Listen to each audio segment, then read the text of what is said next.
ஆற்றி அமர்ந்திருக்கின்ற ஐயா குருசாமி சித்தர் அவர்களே, மிக அருமையாக விளக்க உரையாற்றி அமர்ந்திருக்கின்ற மருதம் தொலைக்காட்சி இதனுடைய ஆசிரியர் பேச்சிமுத்து அவர்களே, கேரளாவிலே இருந்து இங்கே வந்து இந்த மாநாட்டிலே பங்கு கொண்டு மிக அருமையானதொரு உரையை ஆற்றி அமர்ந்திருக்கின்ற காளீஸ்வரன் அவர்களே, எனக்கு முன்னாலே மிக அருமையாக உரையாற்றி அமர்ந்திருக்கின்ற உங்களையெல்லாம் ஒரு பேராசிரியரை போல மல்லர் வரலாற்றை எடுத்துச் சொன்ன என்னுடைய அருமை ஐயா ஒரிசா பாலு அவர்களே, தன்மானன் அவர்களே, மக்கள் மாநாட்டு கட்சியினுடைய தலைவர் சக்திவேல் அவர்களே, மிக அருமையாக மோதுகிற சமூகங்களை இணைக்கின்ற உரையை அருமையாக பேசி அமர்ந்திருக்கின்ற பெருமாள் தேவன் அவர்களே,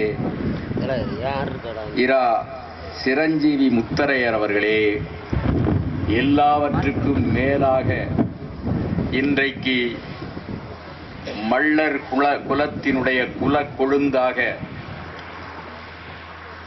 பாண்டிய நாட்டினுடைய புதிய முதுகுடும்பி பெருவழுதியாக இங்கே நம் முன்னாலே அமர்ந்திருக்கின்ற மல்லர் மீட்புக் களத்தினுடைய தலைவர், வருங்கால தமிழகத்தை கட்டி எழுப்புகின்ற தளபதி நம்முடைய அன்புக்குரிய செந்தில் மல்லர் அவர்களே, எனக்கு முன்னாலே இப்படை போதுமா, இப்படை வென்றே தீரும் என்று மிக அருமையாக குழுவியிருக்கிற என்னுடைய உடன்பிறப்புகளே, தாய்மார்களே, அருமை சகோதர சகோதரிகளே, உங்கள் அனைவருக்கும் என்னுடைய நன்றியறிதலை தெரிவித்துக் கொள்கிறேன். நம்முடைய முதல்வன் வள்ளுவர் உழுதுண்டு வாழ்வாரே வாழ்வார், மற்றெல்லாம் தொழுதுண்டு பின் செல்பவர் என்று அன்றே பாடியிருக்கிறார். உலகம் முழுவதும் மல்லர் குலத்தை தொழுதுண்டு பின் செல்லுகின்ற மக்கள்தான் என்பதை வள்ளுவர் அன்றே எடுத்து காட்டியிருக்கிறார். உழுதுண்டு வாழ்வாரே வாழ்வார், மற்றெல்லாம் தொழுதுண்டு பின் செல்பவர் என்று வள்ளுவரே பாடியிருக்கிறார். அப்படிப்பட்ட பெருமை மிக்க இந்த மாநாட்டிலே கலந்து கொள்வதிலே நான் பெருமை அடைகிறேன். இன்றைய ஆட்சியும் ஆளும் கட்சியும் எப்படி வளர்ந்தன, திராவிட இயக்கங்கள் எப்படி வளர்ந்தன, பைத்தியக்காரன் தமிழன் ஒருவன் முதலமைச்சராக இருந்தபோது, எங்களுடைய பெருந்தலைவர் காமராசர் அவர்கள் முதலமைச்சராக இருந்தபோது அவர்கள் எங்கே வேண்டுமானாலும் கூட்டம் போடுவார்கள், எங்கே வேண்டுமானாலும் மாநாடு போடுவார்கள், எங்கே வேண்டுமானாலும் மக்களை சந்திப்பார்கள். அதற்கு அனுமதி வழங்கப்பட்டது. ஏனென்றால் பேரன்பால் பெருந்தகையால் கெட்ட தமிழன் முதலமைச்சராக இருந்ததால். ஆனால் இன்றைக்கு இவர்கள் ஆட்சிக்கு வந்த பிறகு யாரும் மக்களை சந்திக்க கூடாது, தாங்கள் வந்த வழியிலே மற்றவர்கள் இயக்கத்தை கட்டிவிடக் கூடாது, தமிழர்களுக்கு தெளிவு ஏற்படுத்திவிடக் கூடாது என்பதற்காகவே எங்கேயோ ஒரு இடத்திலே பாருங்கள் ஐயா, எவ்வளவு சிரமப்பட்டிருக்கிறார் செந்தில் மல்லர். இந்த சீம கருவேலையெல்லாம் வெட்டிவிட்டு இந்த மாநாட்டை சாத்தூரிலே இருந்து எத்தனை கிலோமீட்டருக்கு அப்பாலே ஒரு பெரிய காட்டிலே இந்த மாநாட்டை நடத்த, ஏனென்று கேட்டால் மக்கள் வரமாட்டார்கள். அவர்கள் நினைத்தார்கள், அடே உன்னுடைய நினைவு மிக பிழையானது என்பதை இங்கே எனக்கு எதிரிலே குடியிருப்பவர்கள் காட்டிக் கொண்டிருக்கிறார்கள். வெள்ளம் போல் தமிழர் கூட்டம், வீரங்கொள் கூட்டம், அன்னார் உள்ளத்தால் ஒருவரே மற்றுடலினால் பலராய் காண்பார், கள்ளத்தால் நெருங்கொணாதே என வையம் கலங்க கண்டு துள்ளும் நாள் எந்நாள், நெஞ்சம் சொக்கும் நாள் எந்த நாளோ என்று பாரதிதாசன் பாடிய பாட்டை நீங்கள் மெய்ப்பித்துக் கொண்டிருக்கிறீர்கள். பாரதிதாசன் பாடிய பாட்டை நீங்கள் மெய்ப்பித்துக் கொண்டிருக்கிறீர்கள். இன்றைக்கு எங்கே துளைத்தோமோ அங்கேதான் ஐயா தேடி கண்டுபிடிக்க வேண்டும். துளைத்தது இங்கேதான். பாண்டிய நாட்டிலேதான் நாம் ஆட்சியை இழந்தோம், பாண்டிய நாட்டிலேதான் நாம் உரிமையை இழந்தோம். எனவே இந்த பாண்டிய நாட்டிலே தொலைத்தலை நாங்கள் தேர்ந்தெடுத்தே ஆவோம் என்று செந்தில் மல்லர் பின்னாலே நீங்கள் எல்லாம் திரண்டிருக்கிறீர்கள். ஆம், தமிழகத்திலே புரட்சியை வெடிக்க செய்த 2 நூல்களினுடைய படைப்பாளர் என்னுடைய தம்பி செந்தில் மல்லர். மீண்டெழும் பாண்டியர் வரலாறு என்பது தமிழகத்தினுடைய வேத புத்தகத்திற்கு நிகராக உயர்வு பெற்றது. அந்த ஒரு நூலை எழுதியதற்காகவே அவருக்கு நான் சிபாரிசு செய்கிறேன், நோபல் பரிசை கூட தரலாம். அப்படிப்பட்ட அருமையான நூலை எழுதினார். இன்றைக்கு தடை செய்யப்பட்டிருக்கிறதே வேந்தர் இருந்த இடம். ஆம், தமிழ்நாட்டினுடைய வேந்தர்கள் மட்டுமல்ல, இந்த உலகத்தினுடைய வேந்தர்களை எழுப்பச் செய்வதற்காக அந்த வீரமிகு நூலை அவர் படைத்திருக்கிறார். ஐயா அவர்கள் சொன்னதை போல அந்த நூலை தடை செய்ய வேண்டும் என்றால் அதற்கு ஒரு குழுவை நீ போட்டிருக்க வேண்டும். இந்த நூலிலே எந்தெந்த ஆதாரங்கள் பிழையாக இருக்கின்றன, எந்தெந்த ஆதாரங்கள் மற்ற சாதியினரை தூண்டுவதாக இருக்கிறது என்று ஆராய்ந்து அதன் கீழே தடைப்படுத்தி இருந்தால் அதுல ஒரு நியாயமாவது இருக்கு. நியாயம் இல்ல இருந்தாலும் ஒரு நியாயம் இருப்பதாக நீங்கள் கற்பித்துக் கொள்ளலாம். ஆனால் எதுவுமே இல்லாமல் எத்தனை லட்சத்தை செலவு செய்து உள்ளபடியே செந்தில் மல்லரை நீங்கள் பெற்றிருப்பது உங்களுடைய பேரு என்று கருதுகிறேன். எத்தனை லட்சத்தை செலவு செய்து அந்த நூல்களை அவர் இயற்றி இருக்கிறார். அந்த நூல்கள் எல்லாம் முடங்கி கிடக்கின்றன. அவருடைய பணம் எல்லாம் முடங்கி கிடக்கிறது. என்றாலும் கூட அவர் உறுதியோடு மிக வீரமாக இந்த மக்களை முன்னெடுப்பது மட்டுமல்ல, தமிழ் தேசியத்தை முன்னெடுத்து திராவிட ஆட்சியை வேரடி மண்ணும் இல்லாமல் கெள்ளி எறிவதற்காக அந்த வரலாற்றை உருவாக்கி இருக்கிறார் எங்களுடைய செந்தில் மல்லர் அவர்கள். ஆமா, நான் கேட்கிறேன், நம்ம தென்னிந்தியாவில் 4 மாநிலங்கள் இருக்கின்றன. ஆந்திரா இருக்கிறது. அதனுடைய முதலமைச்சர் சஞ்சீவ ரெட்டி. இன்றைக்கு யார் முதலமைச்சர்? சந்திரபாபு நாயுடு. அதனுடைய இன்னொரு பகுதியான தெலுங்கானாவில் யார்? சந்திரசேகர ராவ். தெலுங்கனை தவிர ஆந்திராவிலும் தெலுங்கானாவிலும் மற்றவர்கள் யாராவது முதலமைச்சராக வர முடியுமா? வர விடுவார்களா? பக்கத்தில் இருக்கிறது கர்நாடகா. அதனுடைய முதலமைச்சர் சாசப்பா. இன்றைக்கு முதலமைச்சராக இருக்கிறவர் சித்தராமையா. அவரும் கன்னடர், இவரும் கன்னடர். இடையிலே எவரும் கர்நாடகத்தினுடைய முதலமைச்சராக கன்னடர் அல்லாதவர் வர முடியாது. இத்தனைக்கும் கர்நாடகத்திலே கன்னடத்தை மட்டுமே தாய்மொழியாக கொண்டவர்களுடைய எண்ணிக்கை எவ்வளவு தெரியுமா? 50 விழுக்காடு கூட கிடையாது. 49.009 அவ்வளவுதான். 50 விழுக்காடு கூட இல்லாத கர்நாடகத்திலே கன்னடனை தவிர வேறு யாரும் முதலமைச்சராக முடியவில்லை. அதை போல கேரளாவை எடுத்துக் கொள்ளுங்கள். முதலமைச்சராக ஜான் என்பவர் வந்தார். அது கேரளா அமைவதற்கு முன்னாலே திருவாங்கூர் கொச்சி ராஜ்யமாக இருந்த போது ஜான் வந்தார். பட்டம் தாணுப்பிள்ளை வந்தார். பனம்பள்ளி கோவிந்த மேனன் வந்தார். இன்றைக்கு யார்? உம்மன் சாண்டி என்கிற ஒரு மலையாளி தான் முதலமைச்சராக வந்திருக்கிறார்.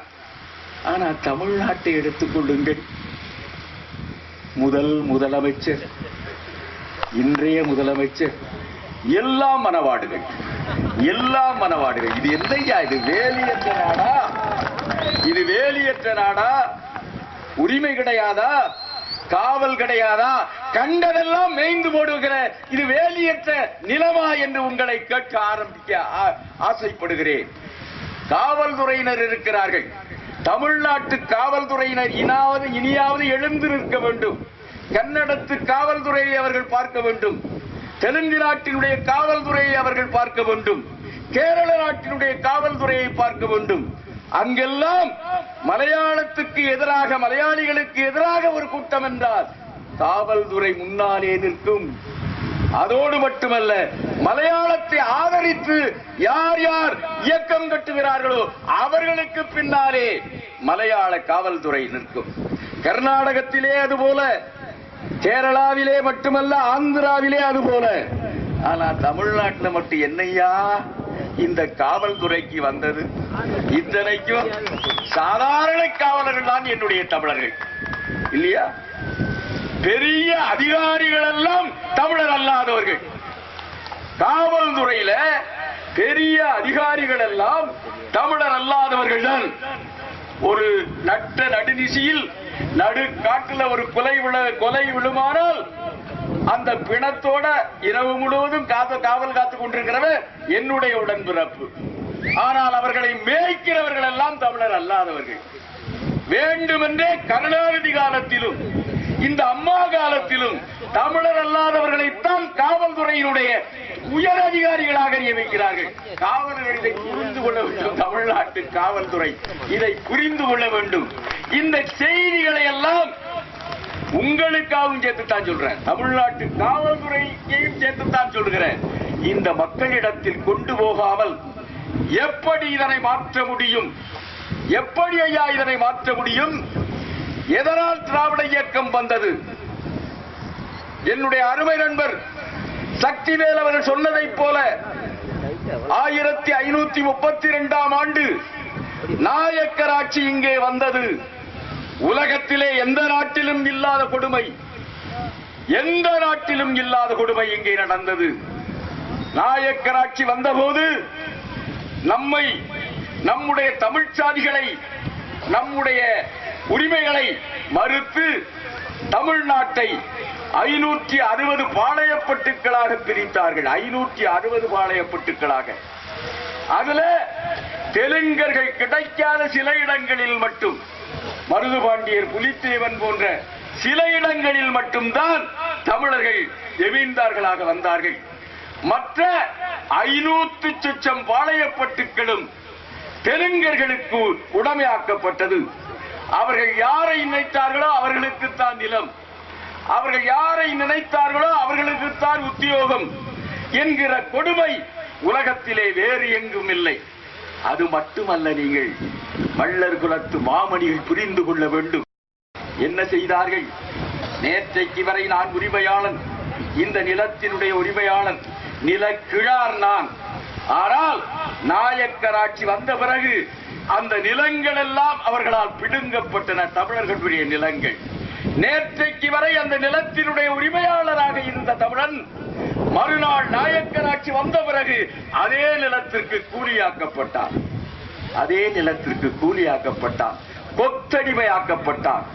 அதன் காரணமாகத்தான் சொந்த நாட்டிலே மானம் இழந்து வாழ்வதை விட கடல் கடந்து எங்காவது போய் கழிப்பறை கழுவியாவது பிழைக்கலாம் என்றுதான் நம் உடன்பிறப்புகள் போனார்கள்.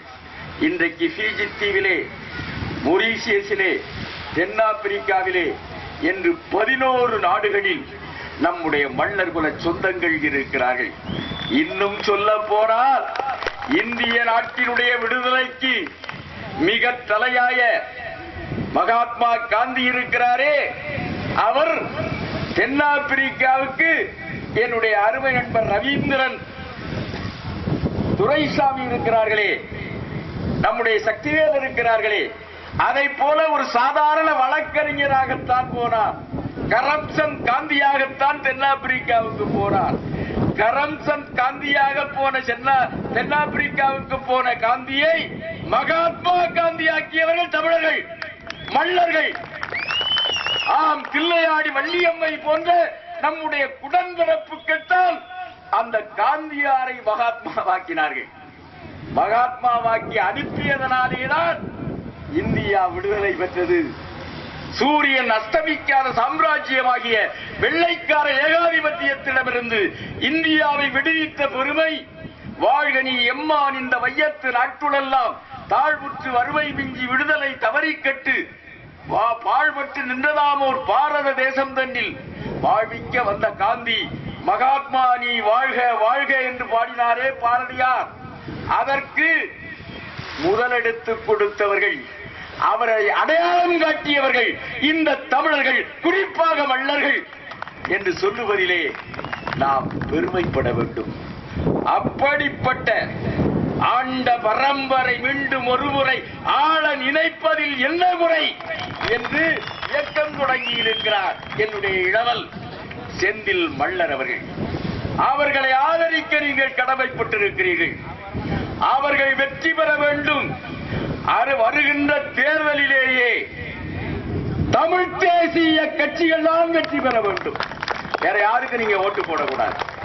ஏன்னு கேட்டீங்கன்னா, நீங்க நினைக்கலாம் இன்றைக்கு தமிழக சட்டமன்றத்திலே 40 விழுக்காடு தமிழ் பேசாதவர்கள் உறுப்பினர்களாக இருக்கிறார்கள். தமிழ்நாட்டைச் சேர்ந்த 37 பேர், அதுவும் அதிமுக சார்பாக நாடாளுமன்றத்திற்கு சென்றிருக்கிறார்களே, அவர்களில் 15 பேர் தமிழர்கள் கிடையாது. 15 பேர் தமிழர்கள் கிடையாதுயா. வயல்ல பாதி கிணறு என்று சொல்லுவார்களே, அதை போல மற்றவர்கள் தான், தமிழர் அல்லாதவர்கள் தான் திட்டமிட்டு சட்டமன்றத்திற்கும் நாடாளுமன்றத்திற்கும் தமிழ்நாட்டிலே இருந்து அழைத்து செல்லப்படுகிறார்கள், தேர்ந்தெடுக்க வைக்கப்படுகிறார்கள். என்ன காரணம்? என்ன காரணம் ஐயா? ஆந்திராவில் 9 தாலுகாக்கள், 2 மாவட்டங்கள் இன்றைக்கு தமிழ் பகுதிகள். திருப்பதி, திருக்காலத்தி, சித்தூர், புத்தூர், பலமனேரி, வாயல்வாடி, கங்குந்தி, இப்படி 9 தாலுகாக்கள் இருக்கின்றன. அங்கே நம்முடைய மல்லர் சமுதாயம் அதிகமாக வாழுகிறார்கள். ஆனாலும் கூட அங்கே இருக்கிற தெலுங்கு தேசம் கட்சியோ, அங்கே இருக்கிற காங்கிரஸ் கட்சியோ, அங்கே இருக்கிற மற்ற கட்சிகளோ இந்த தமிழ் பகுதிகளில் தமிழரை வேட்பாளராக நிறுத்துகின்றனவா ஐயா? அண்மையில கடைசியா நடந்த தேர்தல்ல ரோஜா எல்லாம் நம்ம தமிழ் பத்திரிகைகள் செய்தி போட்டன. ரோஜா தமிழ் நடிகை தெலுங்கு தேசத்தினுடைய எம்எல்ஏவானார். யார் அவ? தமிழ் நடிகை. அவ தெலுங்கச்சி தான். என்ன அநியாயம் பாருங்க. இந்த தமிழ் நடிகைங்கிறதுனால அவ தமிழச்சிங்கிறது மாதிரி ஒரு செய்தி போட்டாங்க. எந்த கட்சியும் தமிழனை வேட்பாளராக நிறுத்துவதில்லை. கர்நாடகத்திலே அதே போலத்தான் 3 கோடி கர்நாடகத்து மற்ற மக்களிடத்திலே 1 கோடி பேர் தமிழர்கள் இருக்கிறார்கள். ஆனால் எத்தனை தமிழர்கள் எம்எல்ஏவாக இருக்கிறார்கள், எம்பியாக இருக்கிறார்கள், அமைச்சர்களாக இருக்கிறார்கள். அதை போலவே கேரளாவிலே அருமை நண்பர் காளீஸ்வரனுக்கு தெரியும், இன்றைக்கும் தமிழ் பகுதிகள் தான். அந்த தமிழ் பகுதிகளிலே இருந்து தமிழர்கள் தேர்ந்தெடுக்க செய்யப்படுகிறார்களா? எந்த கட்சியும், கம்யூனிஸ்ட் கட்சியும் தமிழனை வேட்பாளராக நிறுத்துவதில்லை, காங்கிரஸ் கட்சியும் வேட்பாளராக நிறுத்துவதில்லை. ஆனா தமிழ்நாட்டுக்கு வாருங்க ஐயா, திராவிட கட்சி ஒரு 5 விழுக்காடு கூட இருக்க மாட்டான் ஒரு தொகுதியில தெலுங்கு. ஆனால் அங்கெல்லாம் தெலுங்கர்களைத்தான் நிறுத்துவார்கள். பெரிய கட்சிகள் அண்ணா திராவிட முன்னேற்ற கழகமும் தமிழ்நாட்டிலே எங்கெங்கே வாய்ப்பு இருக்கிறதோ அங்கெல்லாம் தமிழர்களுடைய பிரதிநிதிகளாக தெலுங்கர்களைத்தான் நியமிக்கிறது. கருணாநிதி அவர்கள் முதலமைச்சராக இருந்தபோது தமிழ்நாட்டிலே இருந்து 8 பேர் மத்திய அமைச்சர்களாக இருந்தார்கள். திராவிட முன்னேற்ற கழகத்தின் உடன்பிறப்புகள் எல்லாம் அது கருணாநிதி செய்த சாதனை என்று சொன்னார்கள். ஆனா அந்த 8 பேர்ல 5 பேர் தெலுங்கர்கள் ஐயா, 5 பேர் தெலுங்கர்கள். தமிழ்நாட்டின் பிரதிநிதிகளாக டெல்லியிலே அமைச்சர்களாக இருந்தவர்களில் 5 பேர் மனவாடுகள் என்றால் இந்த தமிழ்நாட்டை பற்றி என்ன சொல்லுவது? எனவேதான் எங்களுடைய செந்தில் மல்லர் தமிழ்நாட்டை தமிழனே ஆள வேண்டும், வெறுப்பினால் பிரதேசத்தார் தமிழன்பால் எந்நாட்டான்பால் வெறுப்புறும் குற்றம் செய்தார். ஆதலால் தமிழரெல்லாம் நொறுக்கினார் முதுகெலும்பை என்று குறித்த சொல் கேட்டின்பத்தில் குதிக்கும் நாள் எந்த நாடோ என்று பாவேந்தர் பாரதிதாசன் பாடுவார். அப்படிப்பட்ட வரலாற்றை இங்கே படைக்க வேண்டும் என்று ஒரு புதிய கடுங்கோனாக செந்தில் மல்லர் வந்திருக்கிறார். புதிய கடுங்கோன் பாண்டியனாக. நான் உங்களை கேட்கிறேன், ஒன்றை மட்டும் சொல்லி என்னுடைய உரையை நிறைவு செய்ய ஆசைப்படுகிறேன். நீங்க தமிழ்நாட்டில் தமிழ் மன்னர்கள் சீர்குலைந்தது எப்போது ஐயா? சங்க இலக்கியங்களை எடுத்துக்கொண்டால் எந்த தமிழனும், தமிழ் மன்னனும், பாண்டியனானாலும் சோழனானாலும் சேரனானாலும் தன்னுடைய மகள் கூட இருக்கிறதே, தன்னுடைய மகன்களுக்கு அல்லது மகள்களுக்கு மாப்பிள்ளையை, பெண்ணை தேர்ந்தெடுக்க வேண்டும் என்றால் உழவர் குடியிலே இருந்துதான் பெண்ணை தேர்ந்தெடுப்பார்கள். வள்ளத்திதான் மகாராணியாக வரக்கூடிய நிலை சங்ககால அரசர்கள் பழக்கத்திலே இருந்தது. ஆகையினாலேதான் என்னுடைய நண்பர் ஒரிசா பாலு அவர்கள் வந்திருக்கிறார்கள். ஹாத்திகும்பா கல்வெட்டுல, ஒரிசாவில் இருக்கிற கல்வெட்டுல காரவேலன் என்கிற ஒரு மன்னன் அவன் என்ன சொல்றான்? மூவேந்தர்களாக தமிழ்நாட்டிலே ஆட்சி செய்து கொண்டிருக்கிறார்கள். அவர்கள் தங்களுக்குள் அடிக்கடி சண்டை போட்டுக் கொள்கிறார்கள். அந்த தமிழ்நாட்டை எளிதா பிடித்து விடலாம் என்று நாங்கள் 300 ஆண்டுகளாக முயலுகிறோம். தமிழ்நாட்டில் கை வைக்க முடியல. அவ்வளவு ஒற்றுமையாக இருக்கிறார்கள். அவ்வளவு ஒற்றுமையாக இருப்பதற்கு என்ன காரணம்? தமிழன், தமிழ் மன்னன் உலத்தியர்கள் குலத்திலே இருந்துதான் அரசிகளை தேர்ந்தெடுத்தார்கள். பிறகு இந்த சரிவு எப்போது வந்தது? பிற்கால பாண்டியர்கள், பிற்கால சோழர்கள் தான் வடக்க இருந்து பொண்ணெடுத்தான். ராஜகுமாரிய ராஜகுமாரனுக்கு கட்டி வைக்கணும்னு பிற அரசுகளிடத்திலே இருந்து பெண்ணெடுக்கிற பழக்கம் எப்பொழுது வந்ததோ அப்பொழுதே தமிழாட்சி விழுந்தது. அப்பொழுதே தமிழாட்சி விழுந்தது. அந்த வீழ்ந்த தமிழாட்சியை மீண்டும் தூக்கி நிறுத்துவதற்காகத்தான் மல்லர் மீட்பு களம் வந்திருக்கிறது. மல்லர் மீட்பு களம் என்பது மல்லர்களை மட்டும் மீட்கவில்லை, தமிழ் தேசியத்தை மீட்கின்ற களமாக இன்றைக்கு முகிழ்த்திருக்கிறது. அந்த தமிழ் தேசிய படையினுடைய மிகப்பெரிய தளபதியாக இன்றைக்கு வளர்ந்து வருகிற செந்தில் மல்லரை அவர்களை வாழ்த்தி, ஐயா குருசாமி சித்தர் இன்றைக்கு நம்மிடையே வாழுகின்ற ஒரு மாபெரும் பேரறிஞர். தேவ ஆசீர்வாதத்திற்கு பிறகு நம்முடைய அயோத்தியதாச பண்டிதருக்கு பிறகு நமக்கு கிடைத்திருக்கிற ஒரு மிகப்பெரிய வரப்பிரசாதம் குருசாமி சித்தர் அவர்கள். அவர்களை போன்றவர்கள் இன்னும் இந்த இனத்திற்கு தங்களை அர்ப்பணித்துக் கொள்ள வேண்டும். உள்ளபடியே நான் மற்ற சமூகங்களை பார்க்கிறேன். மற்ற சமுதாய மாநாடுகளிலெல்லாம் அவர்களுடைய சமுதாயத்தை பற்றித்தான் பேசுவார்கள். ஆனால் இங்கே எங்களுடைய செந்தில் மல்லர் அவர்கள் தமிழனுடைய சிறப்பை, தமிழ் தேசியத்தை, தமிழ்நாட்டை தமிழனே ஆள வேண்டும் என்பதை முன்னெடுத்திருக்கிற ஒரு மாபெரும் வரலாற்று தலைவராக இன்றைக்கு உருவாகி இருக்கிறார். அவர் என்னுடைய தந்தை பிறந்த ஊராகிய கழுகுமலையை சார்ந்தவர். கழுகுமலையை சார்ந்தவர். எனக்கு ஒரு பத்து இருக்கிறது. தந்தை பிறந்த ஊராகிய கழுகுமலையை சார்ந்தவர். என்னுடைய தாய் பிறந்த ஊராகிய சாத்தூரிலே இந்த மாநாடு நடைபெறுவது எனக்கு உள்ளபடியே புலகாங்கிதத்தை அளிக்கிறது. ஆகவே நீங்கள் எல்லாம் இன்று உறுதி எடுத்துக் கொள்ள வேண்டும்.